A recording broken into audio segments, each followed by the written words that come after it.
Muito bem, voltamos a falar direto da página do Jornal Visão Espírita no YouTube e no Facebook para mais uma gota de Espiritismo, mais uma gota hoje de Evangelho no Lar. Todas as quartas-feiras a gente disponibiliza o Evangelho no Lar para você que de repente professa a fé sozinho na sua casa ou sozinha, e aí você usa esse vídeo e faz o Evangelho conosco, não é? Então, fazemos o sistema completo, desde a oração inicial, leitura edificante, que hoje é do livro Escrínio de Luz. O item que caiu foi Alicerces e comentamos, aí lemos o Evangelho segundo o Espiritismo, hoje foi o capítulo 5, o suicídio e a loucura, e depois fazemos a oração final com a fluidificação da água, que você vai fazer aí também, né, ser um instrumento, seu elo entre Jesus e a água para a fluidificação, e de repente você até faz em família, mas às vezes a gente não tem tanta facilidade para um comentário sobre o Evangelho, enfim. Leia com a gente, já falo no começo, né? Separa o vídeo. Capítulo 5, o suicídio e a loucura, Escrínio de Luz, Alicerces. Se você tem esses dois livros, você vai acompanhando aí junto conosco e é muito legal, tá bom? Seja muito bem-vindo. Se você puder compartilhar esse vídeo, se você puder dar o seu joinha, né? Curtir, se você puder fazer um comentário, você ajuda a divulgar a doutrina espírita. Por quê? Se esse vídeo tiver muitos comentários, muitas curtidas, muitos compartilhamentos no YouTube e no Facebook, o que acontece? Essas duas plataformas, YouTube e Facebook, acabam sugerindo, né, acabam recomendando esse vídeo para outras pessoas. Imagina alguém que está passando por grande dificuldade, de repente pensando em suicídio, buscando um rumo na vida, e chega na mão dessa pessoa o Evangelho, para fazer o Evangelho no Lar, que a gente chama a visita de Jesus em nossa casa, né? Tomara que dê tudo certo e você possa nos ajudar. Nós não ganhamos nada com o vídeo, então quando eu peço interação com o vídeo é única e exclusivamente para a divulgação da doutrina espírita, tá bom? Vamos lá então. Elevemos o nosso pensamento até Jesus. O que isso significa? Pensar no rosto de Jesus como nós o conhecemos, como nós conseguimos direcionar nossa mente até Ele. Senhor Jesus, querido Mestre e amigo, Deus Pai Todo-Poderoso, amigos, mentores, benfeitores espirituais, nosso querido anjo guardião ou guia espiritual, desde já muito obrigado por estarem conosco nesse Evangelho no Lar. Senhor Jesus, gostaríamos de começar a nossa oração agradecendo por tudo de bom que nos aconteceu na última semana, agradecer por tudo de ruim que não aconteceu na última semana, claro, também, mesmo que não seja tão de coração ainda assim, porque estamos trabalhando e treinando, queremos agradecer por tudo de ruim que nos aconteceu na última semana. Muito obrigado, Senhor Jesus, de coração, por todas essas oportunidades e por estar conosco nesse momento, na visita, né, que o Senhor faz à nossa casa. Nosso muito obrigado. Gostaríamos de pedir também, Senhor, nesse Evangelho no Lar, pedir que, por acréscimo de misericórdia, que o Senhor não olhe as nossas imperfeições, mas a fé que anima o coração de cada um de nós, o desejo de servir, o desejo de ser útil, o desejo de aprender, o desejo de melhorar-se. Todos nós temos esse desejo de nos melhorar. Então, se o Senhor puder nos ajudar, fazendo vista grossa para as nossas imperfeições, pelo menos nesse período da sua visita à nossa casa, ficaremos muito gratos. E desde já, então, sabedores da sua presença em meio a nós, sabedores da presença dos mentores, benfeitores espirituais e do nosso guia espiritual, nosso muito obrigado, e damos por iniciado o nosso Evangelho no Lar. Que assim seja. Bom, vamos lá. Começamos com o livro Escrínio de Luz, de Emmanuel por Chico Xavier. O item que caiu foi Alicerces. Frequentemente na Terra atravessamos vários lustros, aguardando a nomeação do governo divino para o desempenho de alevantadas missões. Sonhamos com o erguimento de escolas e hospitais, templos e instituições outras de súbito relevo que nos gravem o nome no apreço público. O tempo corre, e na expectativa de considerações e privilégios, poucos se precatam de que o corpo físico relativamente robusto já representa em si valiosa delegação de competência para a execução de tarefas respeitáveis diante do Senhor. Nem sempre conseguimos responsabilizar-nos de pronto pelas despesas integrais de um educandário ou de um sanatório. Raros conseguem sustentar exclusivamente com os recursos da própria bolsa um dispensário ou uma creche. Entretanto, os alicerces das grandes obras já se encontram em nossas mãos. Menino desamparado, rogando assistência à nossa porta, parente obsesso em casa, reclamando-nos paciência, vizinhos em dificuldades requerendo socorro, companheiro difícil esperando cooperação. Ninguém precisa exibir as credenciais de um técnico para estender os braços ao irmão caído em penúria e nem ostentar os conhecimentos de um poliglota para reconfortar o amigo que resvala no desespero. Com isso não queremos dizer que não nos cabe desejar altura e aprimoramento. Estamos indistintamente endereçados à elevação e indiscutivelmente colocados pela sabedoria divina no lugar certo de fazer o melhor ao nosso alcance. Forçoso, porém, reconhecer que não há construção sem base.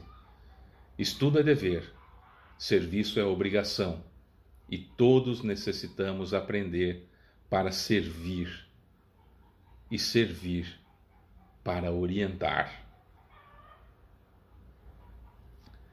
Estamos indistintamente endereçados à elevação e indiscutivelmente colocados pela sabedoria divina no lugar certo de fazer o melhor ao nosso alcance. Forçoso, porém, reconhecer que não há construção sem base. Estudo é dever, serviço é obrigação, e todos necessitamos aprender para servir e servir para orientar. Eu tenho um amigo muito querido que ele sempre falava assim: olha, eu jogo na loteria toda semana, porque se eu ganhar, eu vou construir um grande educandário, eu vou construir grandes obras. Aí eu falava para ele: a nossa creche para idosos, né? Eu sempre quis construir uma creche para idosos. Não é esse o nome necessariamente, mas creche no sentido de o idoso chega de manhã e vai embora à tarde para ter a sua dignidade, para ter a sua casa, ter para onde voltar, não ser um fardo para a família e não morar em outro lugar, né?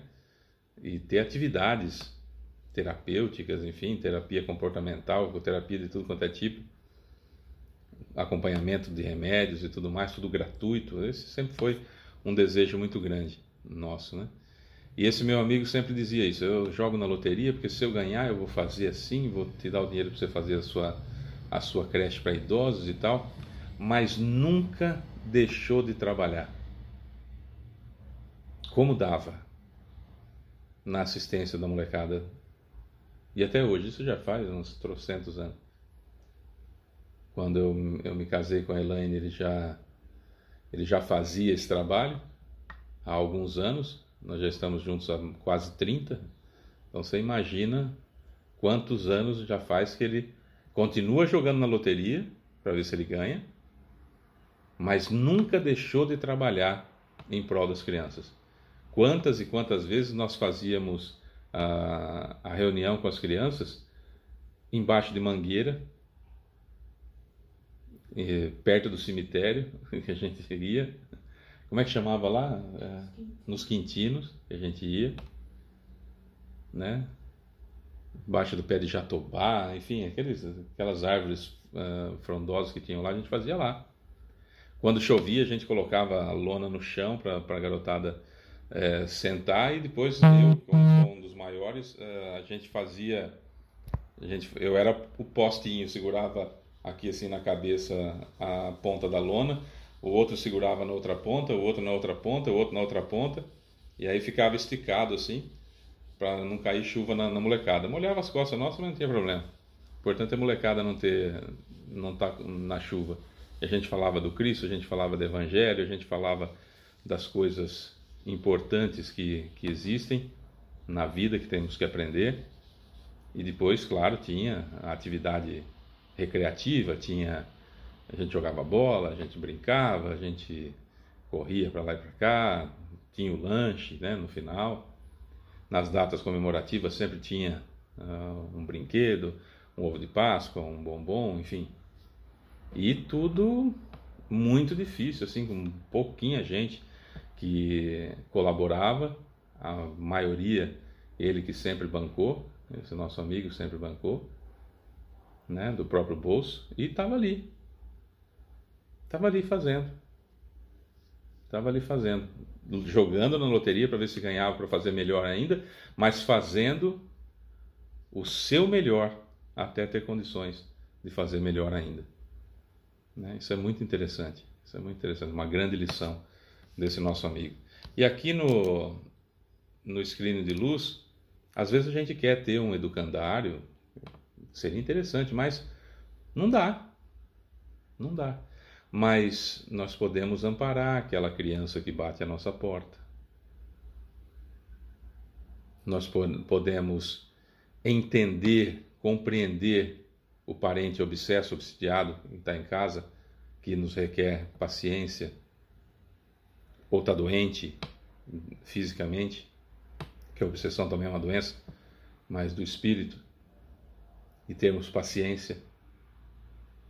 Vizinhos em dificuldade requerendo socorro, esse não é necessariamente a pessoa que mora na porta ao lado, mas aquelas pessoas da nossa comunidade, as pessoas que a gente conhece, nossos amigos que possam estar em dificuldades, pessoas do nosso convívio que possam estar em dificuldades requerendo socorro e que a gente faz vista grossa ou presos no nosso próprio egoísmo de olhar apenas no nosso umbigo, a gente nem percebe que as pessoas estão precisando de socorro ao nosso lado, quer seja socorro financeiro, quer seja socorro psicológico, quer seja socorro espiritual, quer seja um ombro amigo apenas, e às vezes a gente não faz, né?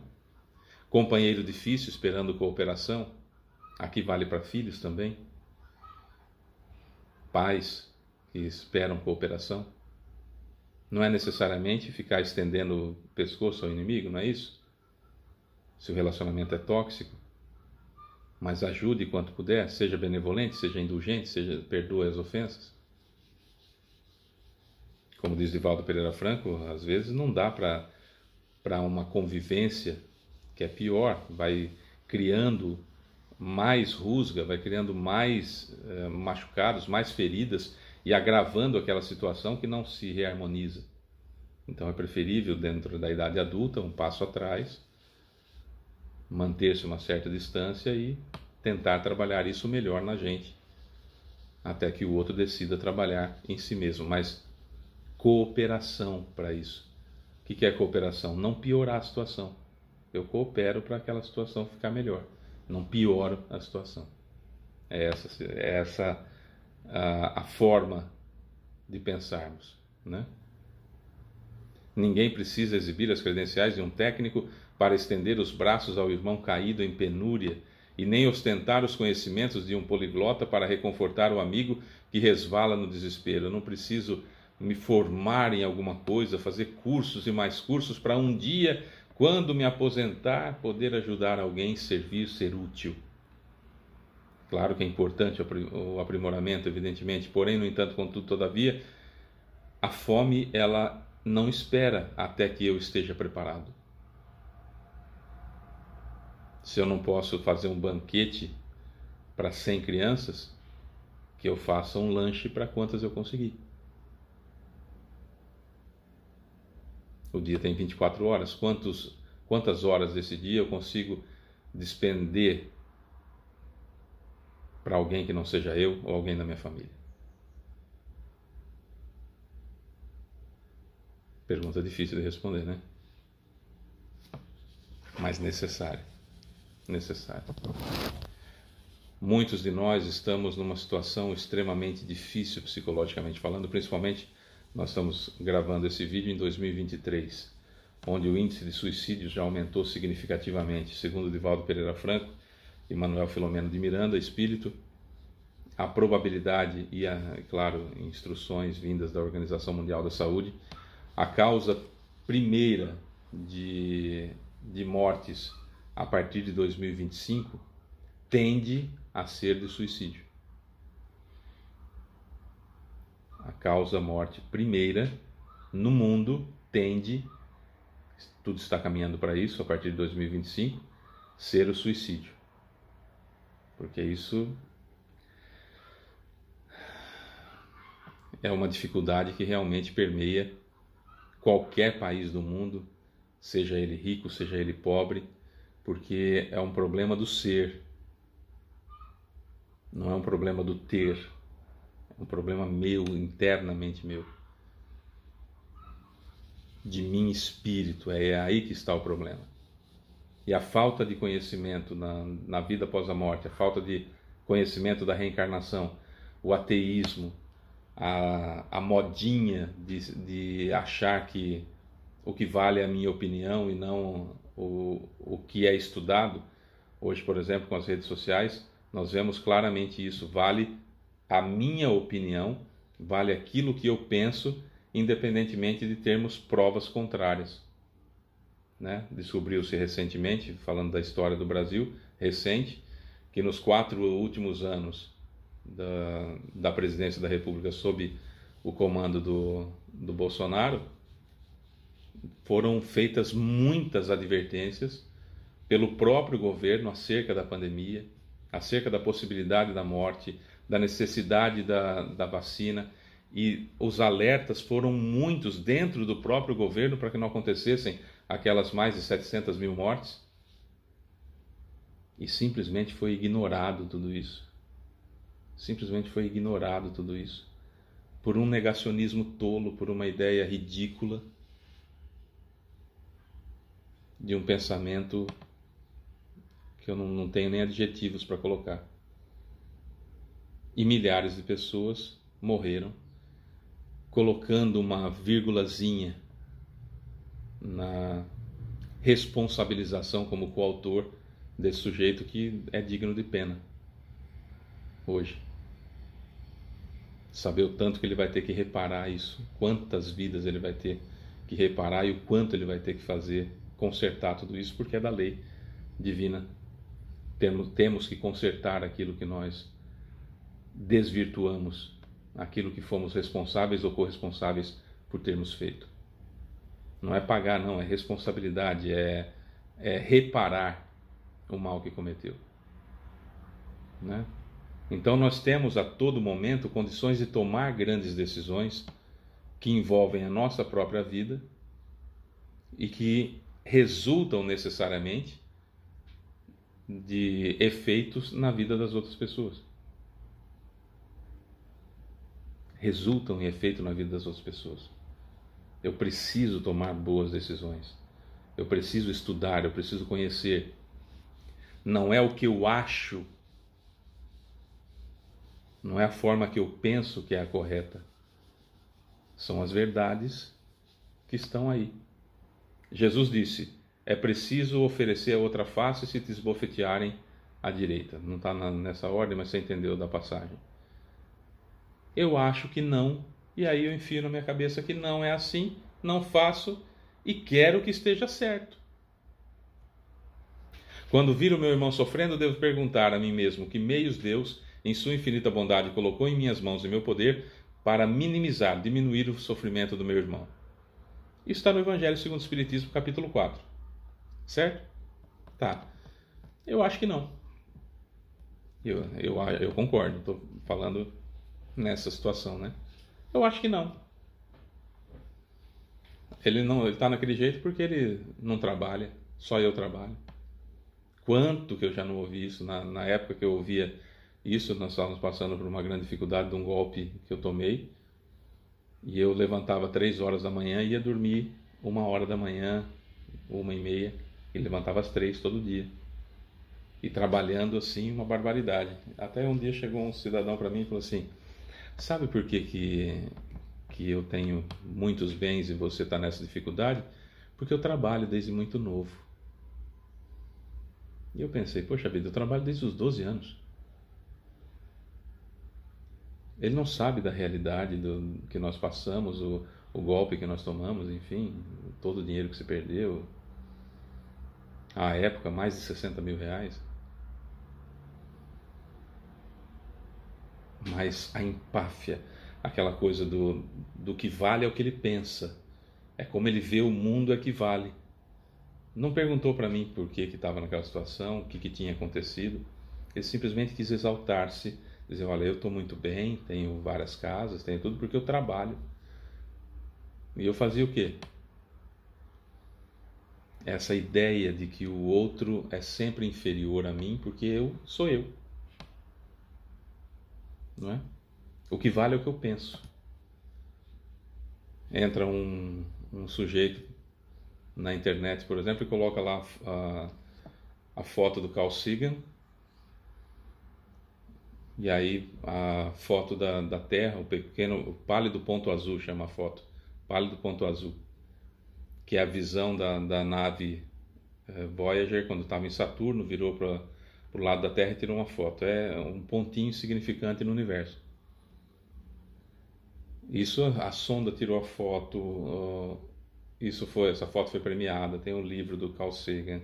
Todas as pessoas com mínimo de inteligência sabem que isso é real, que a Terra é redonda, que realmente aquela é a foto. Depois a sonda Cassini tirou uma foto também parecida quando estava perto de Saturno, também comprovando, mostrando tudo. Está tudo lá, tudo bonitinho. Entra um sujeito qualquer na internet e fala: isso aí é mentira. Eu não acredito não, isso aí é mentira. A Terra é plana. E na cabeça dele e nos poucos imbecis, sem ofensa, imbecis que corroboram do seu pensamento, aquilo é verdade. E isso com relação a tudo. E principalmente com relação à religião. Porque é muito mais fácil eu não ver o sofrimento do outro para viver a minha vida exclusivista e deixar o outro para lá. No Evangelho segundo o Espiritismo, no capítulo 5, no item O Suicídio e a Loucura, nós temos aqui um tratado extremamente interessante acerca desse assunto, que é fenomenal, dos espíritos prepostos do Cristo e do próprio Cristo, o Espírito de verdade para nós. Vamos ver. O suicídio e a loucura. A calma e a resignação, auridas da maneira de considerar a vida terrestre e da confiança no futuro, dão ao espírito uma serenidade que é o melhor preservativo contra a loucura e o suicídio. Com efeito, é certo que a maioria dos casos de loucura se deve à comoção produzida pelas vicissitudes que o homem não tem a coragem de suportar. Ora, se encarando as coisas desse mundo da maneira por que o Espiritismo faz que ele as considere, o homem recebe com indiferença, mesmo com alegria, os reveses e as decepções que o houveram desesperado noutras circunstâncias, evidentemente se torna que essa força, que o coloca acima dos acontecimentos, lhe preserva de abalos à razão, os quais, se não fora isso, a conturbariam. Linda essa passagem. A calma e a resignação, auridas de maneira a considerar a vida terrestre e da confiança no futuro, dão ao espírito uma serenidade que é a melhor precaução contra o suicídio e a loucura, porque o Espiritismo nos dá as informações necessárias para entendermos com a razão, com o raciocínio, com o bom senso, com a ciência espírita, situações de força suficiente para não nos abalarmos diante de problemas até corriqueiros, que sem o Espiritismo propriamente dito, ou seja, o cristianismo, né, relembrado por Jesus e com novas informações, que é o caso da reencarnação, que é o Espiritismo, o Consolador prometido pelo próprio Jesus, a segunda volta de Jesus especificamente, isso não nos abala. Quando eu sou espírita e me acontece qualquer dificuldade, eu sinto, eu até me abalo um pouco naquela situação, mas, como eu sempre digo, coloco o espírita de volta aqui dentro e raciocino e penso, e aquilo me acalma. E eu não fico propenso à loucura, propenso ao suicídio, que, como eu disse agora há pouco, provavelmente vai ser a causa primeira de mortes a partir de 2025. Percebam a importância do estudo, do conhecimento de que a vida continua, de que na realidade a vida é uma só, eu tenho várias existências. Já temos mais de 65 mil existências, mais de 65 mil encarnações, só desde que o planeta é prova de expiações. E eu sou filho de Deus, não morro jamais, o meu corpo é que perece, a vida é a mesma, eu estou sempre vivo, desde que eu fui criado nunca mais eu morro. São coisas que eu aprendo, que eu aprendi, e coisas que eu vou aprender com o Espiritismo ainda, que me dão essa base sólida diante dos problemas. O mesmo ocorre com o suicídio. Postos de lado os que se dão em estado em embriaguez e de loucura, aos quais se pode chamar de inconscientes, é incontestável que tem ele sempre, o suicídio, por causa um descontentamento, quaisquer que sejam os motivos particulares que se lhe apontem. Ora, aquele que está certo de que só é desventurado por um dia e que melhores serão os dias que hão de vir, enche-se facilmente de paciência. Só se desespera quando nenhum fim divisa para os seus sofrimentos, e que é a vida humana com relação à eternidade, senão bem menos que um dia. Essa coisa de acabou a vida, vamos começar outra. Porque eu estou vivo o tempo todo. Se eu sei disso, por mais que o desespero se abeire de mim, eu consigo sair dele, seja qual for o motivo que esteja me abalando. Mas, para o que não crê na eternidade e julga que com a vida tudo se acaba, se os infortúnios e as aflições o acabrunham, unicamente na morte vê uma solução para as suas amarguras.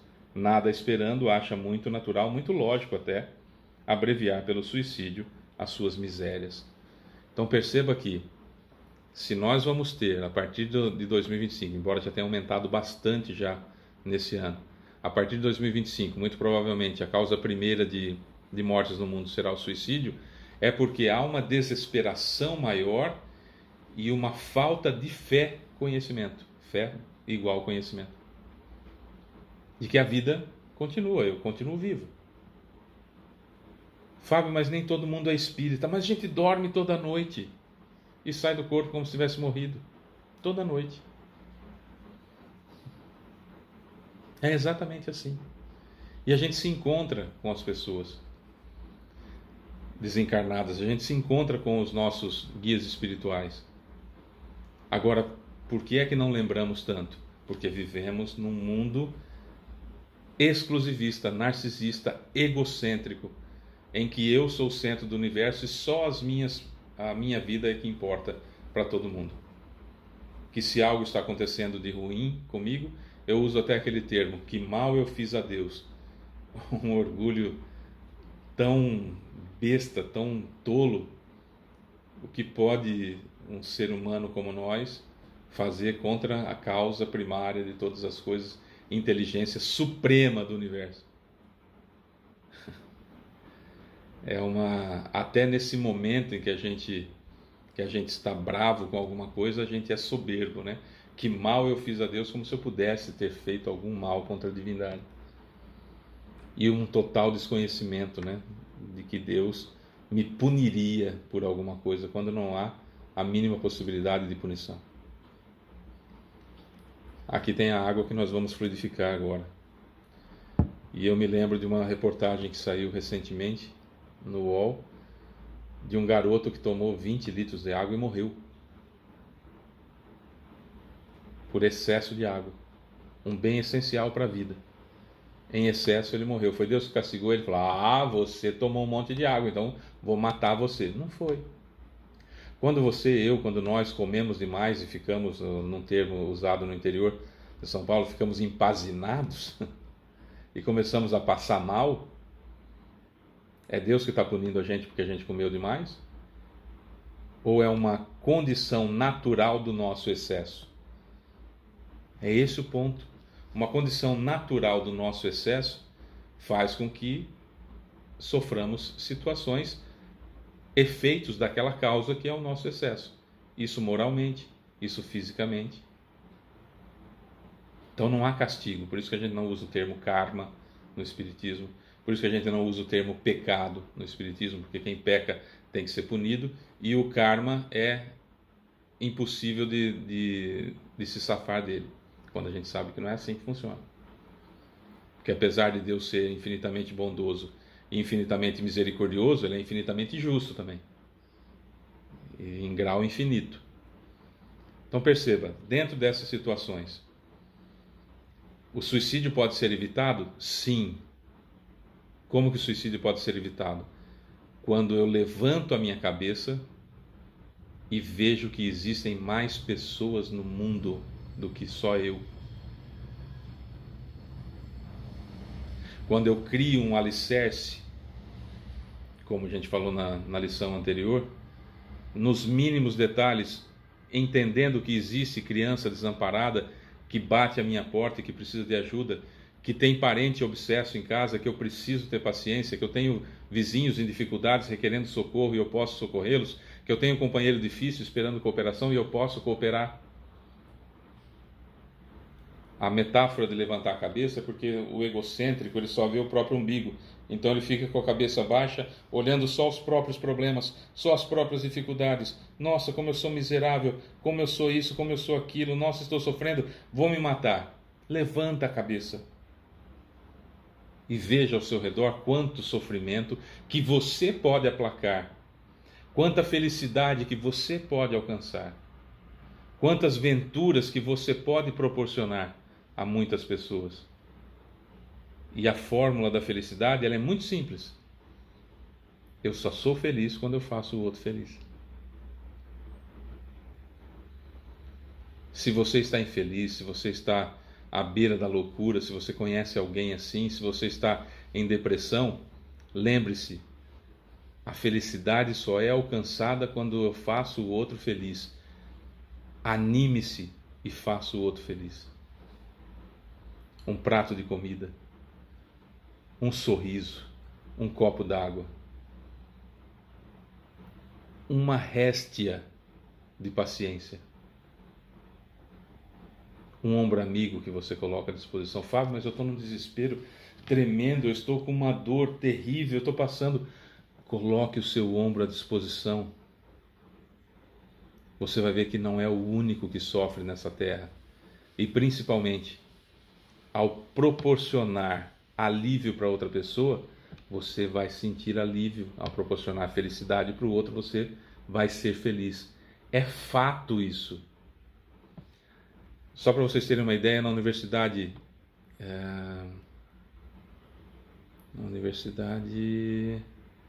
Já me vem já o nome da universidade americana. Já me vem já. Foi feita uma pesquisa sobre a caridade. Como é que é o nome da faculdade?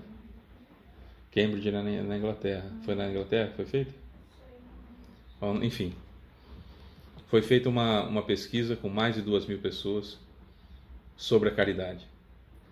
E um dos casos mais importantes, né, dessa pesquisa foi um dia que levaram as pessoas a uma sala de cinema para assistir às obras da Madre Teresa de Calcutá, as obras caritativas da Madre Teresa de Calcutá.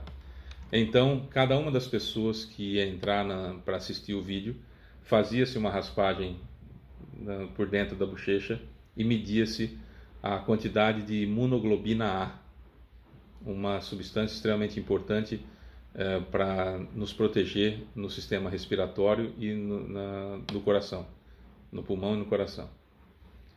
E aí, então, mediu-se a quantidade de imunoglobina A dessas pessoas e elas entraram e só assistiram à caridade. Nem praticaram, só assistiram à caridade.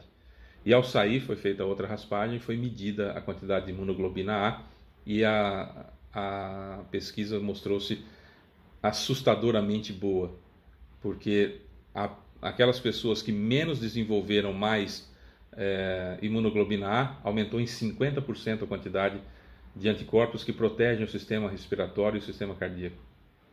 Só de ver a caridade, só de ver a obra assistencial de alguém. Imagina se você faz a caridade, imagina se eu faço a caridade, imagina se nós fazemos a caridade, vemos caridade ao nosso redor e fazemos caridade, o quanto que isso não vai fazer bem para o nosso corpo. Estamos falando de uma situação que é a imunoglobina A. Isso é pesquisa científica. Não é uma ideia que alguém contou. É uma pesquisa científica registrada na revista científica Science, mundialmente comprovada. É um negócio impressionante.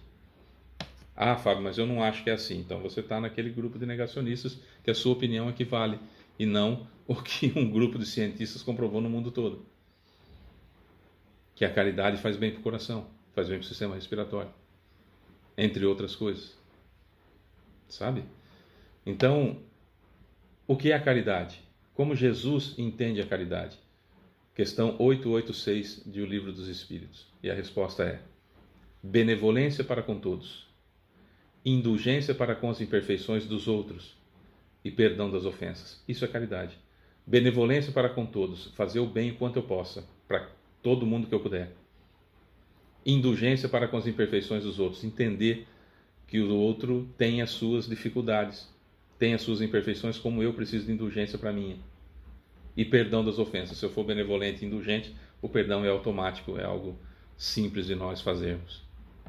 Porque se eu entender que o outro está na imperfeição dele, fica mais fácil eu entender e o perdão sai quase que naturalmente.